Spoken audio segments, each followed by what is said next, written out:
បាទអនុញ្ញាតគ្រប់នឹងជម្រាបសួរបាទពុកម៉ែបងប្អូនអ៊ំពូមីងបងបាទ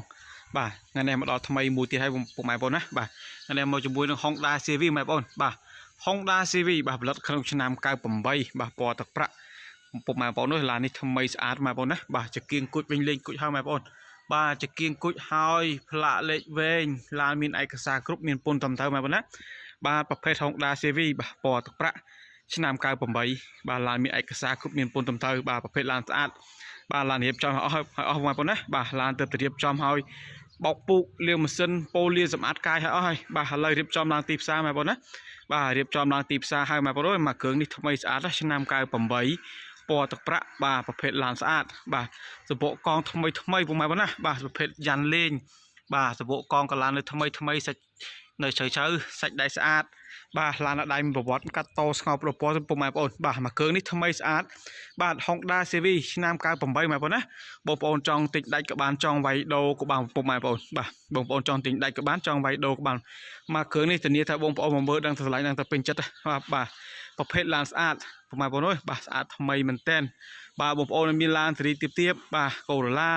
ឆ្លាមបាទឬក៏ប្រភេទកាមេរីហើមកាមេរីស្វិតនេះអាច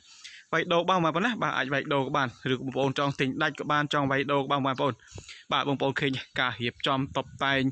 សាច់ដែកបាទមកខ្ចីបាទភ្លើងសញ្ញោឆ្វេងស្ដាំនៅដំណើរការចង្គៀងក្រោយមានបែកបាក់បងប្អូនណាបាទប្រភេទឡានស្អាតឡានរៀបចំឲ្យអស់ហើយបាទខាងក្នុងថ្មីបាទសាច់ដែកខាងក្រៅវិញអត់មានប៉ះពៀឆ្កូតឬក៏បែកបាក់ទេបងប្អូនណាបាទដៃទ្វារលេងហើយអ៊ីណុកក្រូមេបាទបិទកញ្ចក់ UV ហើយស្រាប់ទៀតបងប្អូនទិញហើយយកទៅប្រើប្រាស់ទិញហើយជិះទៅតែម្ដងបងប្អូនណាបាទប្រភេទ Honda CV បាទប្រភេទឡានដែលបងពុនផ្លូវតិចបងប្អូនបាទពុនផ្លូវមួយឆ្នាំទៅ100000នឹងបងប្អូនបាទនេះពុនផ្លូវមួយឆ្នាំ100000បាទឯកសារគ្រប់បាទជា2028ក្រុមញ៉ៃពុននាំចូលមានមកកាផ្លេ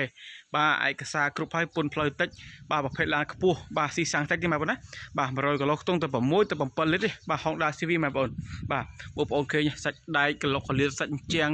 បាទនៅស្អាតខាងក្រៅនេះភ្លឹងតែម្ដងបងប្អូនផ្លាកលេខវែងជាគៀងគុជហើយទៀតបាទបងប្អូនស្អាតមែនតើហើយបងប្អូនបានទស្សនាបាទកុំភ្លេចបាទជួយ like ជួយ share បងប្អូនណាកុំភ្លេចជួយ like ជួយ share បាទរាល់វីដេអូរបស់ខ្ញុំបាទបងប្អូនដើម្បីបានវីដេអូថ្មីទៀតឥឡូវបងប្អូនមើលផ្នែកខាងក្នុងតិចបាទខ្ញុំណែនាំផ្នែកខាងក្លុកកលៀតខាងក្នុងនិងក្លុកប៉ាសិនតិចបាទបងប្អូននេះសាច់ជាងសាច់ដែកក្លុកកលៀតខាងឆ្វេងខាងស្ដាំនៅថ្មីស្អាតបងប្អូនណាបាទមានកម្រាលតាប់លោះហើយស្រាប់ទៀតបាទគឺក្នុងពពាក់ដោយស្រោមពុកហើយបងប្អូនបាទស្រោមពុកលេងហើយបាទនិយាយរួមទៅប្រភេទឡានតុបតែងឡានរៀបចំឲ្យអស់ហើយបងប្អូនណាបាទសាច់ដែកថ្មីធានាឲ្យថាបងប្អូនមើលមិនខកចិត្តខកម្ដងនេះគ្រឿងជ័រនៅថ្មីស្អាតបងប្អូនបាទក្លុកកលៀតទាំងមុខទាំងក្រោយគឺនៅថ្មីស្អាតនេះសាច់ជាងសាច់ទ្វារបងប្អូនបាទតែ